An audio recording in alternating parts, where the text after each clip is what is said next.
We've had a bunch of questions since the start of this season, but now we've reached the halfway point. Will we finally get all the answers we've sought? It's time to talk about, analyze, review, break down, theorize, and rant about Silo's third season episode, Memory. Spoiler alert! Hit it!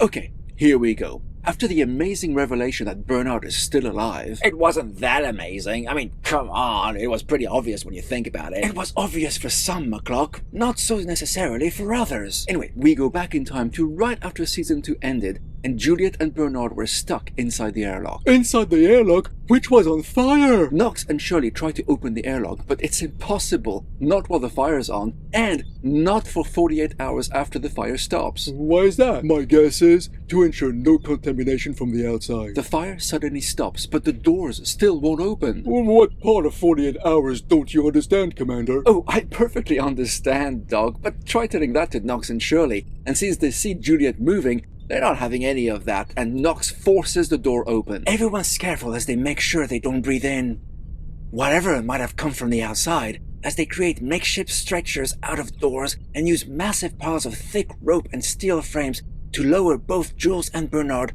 down to the hospital as the entire silo was watching. Oh yeah, because Jules' dad blew up the stairs. Makes you wonder where they got all that steel and rope from, though, which just happened to be available and in the right place just when they needed it. Well, wherever they got it from, there it was, and so it was used. Well, all this is based on Bernard's recounting of the events, though. Which is based on what he had heard, because he too was unconscious at the time, so maybe that's not exactly how it happened. Ah, fair point. All that's well and good, but Jules still doesn't know how Bernard ended up all the way down the silo to the secret gap beneath the drilling machine, a gap that was supposed to be sealed. Enter Sims. To no one's surprise. Oh, come on, Dog. I'm sure a bunch of people were surprised. They can't all be like you. So, this gives us an opportunity to go back in time once more, right after Camille got the job of chatting to the AI, but this time, from Sims's point of view. Camille can't tell Sims anything that was said in the vault, but she does bring him up to speed about what happened with Bernard and Jules, which we just saw a minute ago. She does, however, tell him that despite the rebellion ending as soon as Jules came back, she, Bernard, and Lucas are still viewed as a threat to the silo. Based on? Obviously, based on what the AI told her. AIs are very clear and precise about what they need to happen. And what needs to happen now is those people have got to die, especially Jules and Bernard. Problem is, there's no protocol for this. No one's ever come back from the outside. They could be contaminated with whatever's killing everyone out there. If they die, they'll have to be incinerated, not buried. And as we're reminded, the incinerator's 140 levels down. So Sims goes to the hospital to check on Bernard, and with no one else around, begins wrapping up his body in plastic. Even though he's still alive? He's a threat to the silo, Gigi. He must be dealt with. One must do as the AI orders. But Sims is riddled with doubt. Sure, he doesn't want to hear what Bernard has to say, but he can't not hear that he tells him that the whole population of the silo could be killed at any time. The safeguard. And that Jules knows how to stop it, but despite that, Sims has a job to do. But those words do trouble him, and he stops killing Bernard. Change of plan. He thinks fast, and has porters take Bernard's body down to the incinerator, and then rushes to Walker and Carla. Carla's the head of supply who's been missing for months. Well, we're likely going to find out what happened to her too. He tells both of them he needs them in the incinerator to rescue Bernard. That must be a hella confusing for them, since Sims has always been their enemy. These are confusing times, McCluck. Aren't they just? And we see the moment Bernard's body is put on the conveyor belt to the incinerator. That's the part of the flashback we already saw early on in the season. Except now, once Sims is alone with the body, he stops the conveyor belt, and Walker and Carla come in to help. On the condition, of course, that Jules doesn't mysteriously perish. Sims is ahead of them on that front, having already set a plan in motion for that. He got someone to start insisting to the crowd outside medical that Jules, the only person who went out and came back again, becomes the new mayor, and all the people of the silo rally behind that idea, making Jules a figurehead that cannot be touched. He thought of everything. So a little time passes. Bernard's now installed in the secret room beneath the drilling machine. So we didn't get to see how they got him down there, I notice. No, we didn't. He's there now, and that's all we need to know. Walter looks after him, learning about other silos, wondering why they never heard their radio signals if they were so close.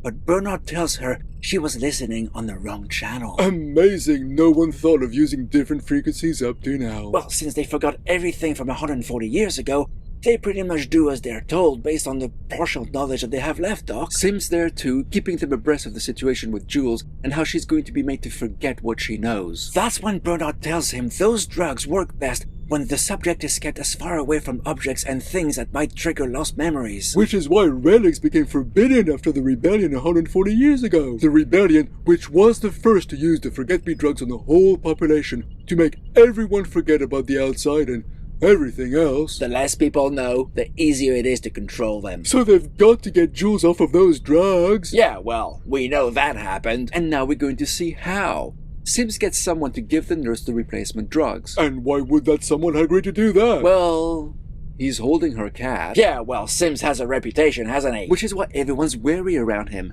But when the person he's asking for her help learns his wife, the new head of IT, isn't in on Sim's plan, she agrees to help. Strange times, strange alliances. Indeed. That woman is getting to help used to deal in relics, and he needs her expertise to acquire some of Jules' own memorabilia to help her with her memory. And meanwhile, Walker builds radios to use different frequencies, something no other thought of doing before, which will allow them to communicate with other members of the conspiracy group without anyone else in their silo knowing about it. Except for Silo 1. As Bernard tells her, that silo monitors all frequencies, so they have to use those radios sparingly and in code. He also tells Sims about the thankless job that being head of IT is, and that you are the whim of the voice in that room. He also tells her Camille knows about the safeguard now, and she can't tell anyone about it. Not anyone. So it must be eating her up inside. Are they trying to make us feel sorry for Camille or something? Well, I say it's succeeding. So now Jules is pretty much up to speed, so they need her to remember. But she can't! Right, well, while all that's happening, we catch up with Kennedy and Lucas, who got past the gap in their own way. Through the secret tunnels! Secret tunnels! And also, now's the time for Walker to tell Shirley and Knox about the other silos and how they can be killed at any time. But she doesn't know how. Well, that's why they need Juliette to remember, but why is Walker telling them that now? Because she needs Bernard moved in case Camille comes looking, since Juliette's sleuthing might get her to explore down there now. So now the conspiracy widens. Talking of conspiracy, Paul gets to meet Carla, who just happens to walk into our head of supply office. Oh, I thought she'd gone missing. Yeah, me too, and somehow she just waltzes into her office. Yeah, hopefully we'll get an explanation for that soon, but she's shocked to hear Ola's dead, and she blames herself for that. And while that's going on, Kennedy takes Lucas down another passage, right into the hands of Sims. What? How did Sims know where they were? Are they both in on it too? Maybe these enemies were working together all this time to try and save the silo. Hang on, so does that mean Kennedy's "I don't believe what Carl is telling me about the outside" is just an act? I'm hoping we'll find out about this soon. We better, because that doesn't make any sense. And just like that, everyone in the conspiracy, and I mean everyone, are together in Walker's apartment. The relic-dealing woman even has a bunch of Juliette's stuff as requested. But those trinkets of her past they were able to get aren't helping. They're just toys. To help her remember, they need something else, something more relevant. Lucas comes up with the idea of the watch. What watch? It was a watch George had her boyfriend who died in season 1, which pretty much set all of this in motion.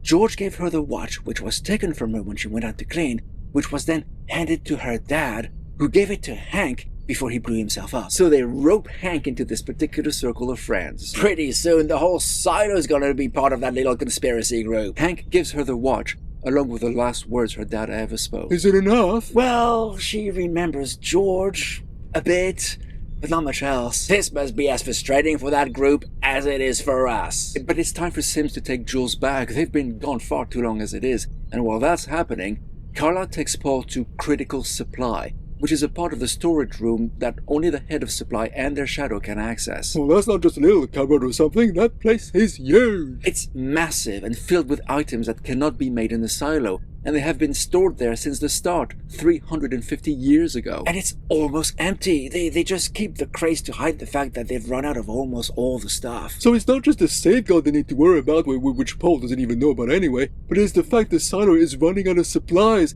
and hence time. And there's so little time left, Gigi. When Carla became head of supply 20 years ago, they had 70 years of light bulbs left.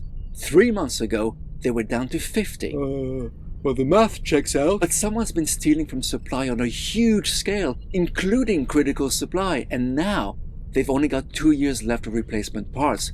Without bulbs, they can't grow food, and when those lights in the farms go, so will the silo. That's bad. That's why she replaced her shadow with Orla, so she could help figure out who's been stealing. 48 years of bulbs is a heck of a lot of bulbs, mind. What's someone doing with all those? Well, that's an excellent question, McCluck. One that we'll have to wait, as Sims and Jules are slowly walking back up the stairs. The remembering exercise was a failure, and they have to get back. But there's one more thing.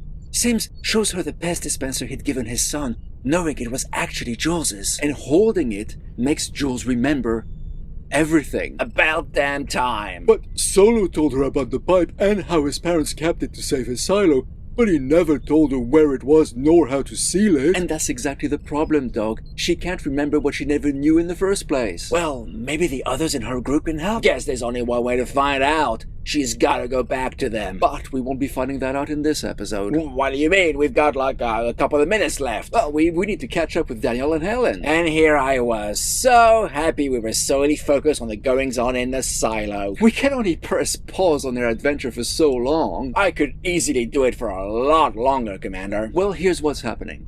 Daniel tells Helen what he knows, that a guy in charge of AI is also in charge of the clinic Charlotte's in, that there's something not right about the Nimitz, the aircraft carrier Charlotte's mission left from, and that somehow it's all connected, and suddenly the car he's driving starts to drive itself. But I thought he rented it from someone who advertised on lamppost and paid in cash.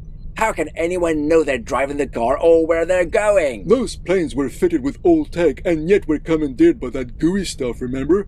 Maybe the AI can only control low-tech devices. But this car's really low-tech. Daniel got it for that very purpose, and from a dodgy dealer to boot. Maybe he wasn't dodgy enough. Or maybe he was the wrong kind of dodgy and was working against Daniel from the start. Never trust deals posted on lampposts. And we'll have to wait until next time to learn more. Great. Can hardly wait. So, an episode all about what happened, just so Jules can remember there's a pipe she needs to block to save the silo, but she doesn't know where it is and what to do when she finds it, which we, as the audience, knew since the end of last season. Well, at least it was interesting to see how everything fit together. For the most part, yeah, but there are some stuff that still don't make sense. The worst one being how Sims knew where Kennedy and Lucas were. I can't believe Kennedy was in on the whole help Jules get her memory back plan. The outsiders were clearly working on their own, following their own agenda. And what about Carla? There's been this big mystery since the start of the season about where she'd gone. She hadn't been in supply for months, and all of a sudden, there she is, walking into her office. No explanation, no nothing. Yeah, I thought her disappearance was likely linked to the stuff disappearing from supply, but it turns out she wasn't responsible for that. So where did she go? What was she doing? Investigating who's been stealing from supply? That was Orla's job, Gigi, and Carla didn't even know she was dead. So where had she been all this time? Well, I guess we couldn't answer all the questions in one episode, McCluck. If there's one thing I enjoyed, though, it was the complete focus on the silo. Well, almost complete. We couldn't go a whole episode without checking in on Daniel and Helen, now could we? We most certainly could have. But you know what this means, though, don't you? What? To balance it out, next episode might be all about them. We'll have to worry about that next time. For right now, we had so much to learn about how Sims manipulated the situation to hide Bernard and make sure Jules' memory loss wasn't as severe or permanent as the AI wanted. We were also reminded that the pipe for the safeguard feeds poison from the outside into the silo, which is how everyone dies. Does she know that for a fact, though? That the poison comes from the outside? Or to be honest, I don't remember exactly what happened last season and what Solo told her, but that is what she's saying now. Why? Well, if Silo 17 knew about the pipe and blocked it, and knew the poison came from the outside, why did they go outside where all the poison was, having stopped the poison from leaking into their silo? Yeah, that doesn't make much sense. I'm more puzzled by who's been stealing from supply. I mean, initially, I thought it was people keeping Bernard alive, but stealing 48 years worth of bulbs, that's so far beyond petty theft. Maybe someone's building another silo. And they managed to keep that quiet. Come off it. I did like how Bernard was teaching Walker about the other silos and the different radio channels, but nothing much really came out of that, did it? I mean, they got radios working on different frequencies so the conspiracy people can chat to each other without the silo knowing about it, But why couldn't they also check what other silos we're talking about, for instance? That's a good question, Mouse. But we don't have an answer to it. At least, not yet. Seems to me they need to go back and talk to Solo and get more information about where the safeguard pipe is. But how are they gonna do that? It's not like they can just casually walk back to Silo 17. The radio! Oh, that's certainly a possibility, but remember, Silo 1 monitors all channels, and the moment they hear two silos talking, it's game over, man. Game over! All that's for later. Right now, we're fully caught up. The big mystery of Bernard and Jules is solved. We've got another big one looming that even if they manage to seal the pipe, this silo's dead in 2 years, and it's not something the AI even is aware of. I thought the AI knew everything. Well, that proves they don't, Alicia. This shatters my very concept of reality. Actually, what if the AI in the vault isn't an AI at all, but someone speaking from Silo 1? Now there's a thought. Humans pretending to be robots. Whatever next. So, wrapping up, the population of the silo faces two existential threats: death from poison or from slowly starving in the dark. I don't like either options. Well, neither do I. Neither does anyone who knows about this, I'm willing to bet. Well, the thing is, some know one danger, others know the other. Those two groups haven't met yet. It's gonna be messy when they do. This episode was pretty well paced, with story elements growing organically, and aside from a handful of incongruities, I was hooked the whole way through, hoping Jules would remember something, anything. Thankfully, she finally did, so hopefully, with 5 episodes left, bigger things are going to happen now. Indeed, the whole setup is done now. It took a heck of a while to get here, but now we can finally move forward. Unless we have an episode all taking place during the before times next, that is. Yeah, unless that happens. But they wouldn't do that to us. Would they? We'll have to wait and see. Hopefully not. Until then, that's pretty much all we have to say about this chapter of the story. Do let us know what you think in the comments, and we'll give you the response you deserve.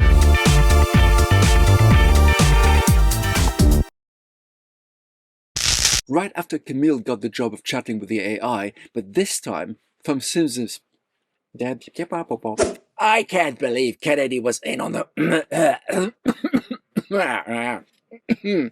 But she doesn't know where it is and what to do when she finds it, which we, as the audience, have known since the end. Let's make a way. We're gonna go.